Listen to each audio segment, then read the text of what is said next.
પ્રજાસત્તાક દિનના પાવન અવસર પર સુરત શહેર કોંગ્રેસ સમિતિ દ્વારા ભવ્ય ઉજવણીના કાર્યક્રમનું આયોજન કરવામાં આવ્યું છે।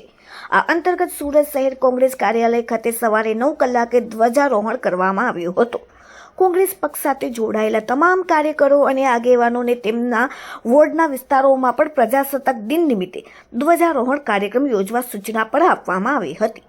શહેર કોંગ્રેસ સમિતિના નિયત કાર્યક્રમ પૂર્ણ થયા બાદ વોર્ડ સ્તરે કાર્યક્રમ યોજાયો હતો। આ સૂચના ગુજરાત પ્રદેશ કોંગ્રેસ સમિતિના પ્રમુખ શ્રી અમિતભાઈ ચાવડા દ્વારા આપવામાં આવી હોવાનું જણાવવામાં આવ્યું છે। દરેક વોર્ડના કાર્યક્રમનું સ્થળ અને સમયની વિગતો કોંગ્રેસ અગ્રણી સંતોષ પાટીલે નોંધાવી હતી। 26મી જાન્યુઆરીના પ્રજાસત્તાક દિનની ઉજવણીમાં વધુમાં વધુ કાર્યકરો જોડાય અને દેશભક્તિની ભાવના સાથે કાર્યક્રમ સફળ બનાવ્યો હતો।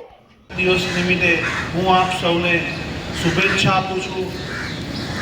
આજનો દિવસ એ આપણો પ્રજાસત્તાક દિવસ છે, જેમાં આપ સૌ જાણો છે કે કોંગ્રેસ પાર્ટીએ આઝાદીની લડાઈમાં જે રીતે આપણને અંગ્રેજોની સામે જે આપણા ઉપર શાસન કરતા હતા, જે આપણા અધિકારો છીનવી અને આપણા બધા જ અધિકારો પર અને આપણે ઉપર શાસન કરતા, ત્યારે કોંગ્રેસ પાર્ટીએ લડાઈ લડી, આંદોલન કર્યું અને આઝાદી મેળવી।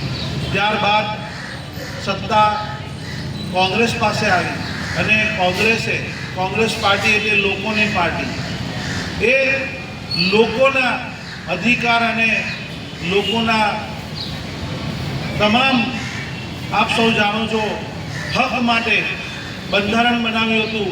તેનું 26મી જાન્યુઆરીએ એનું ઇમ્પ્લિમેન્ટ થયું હતું।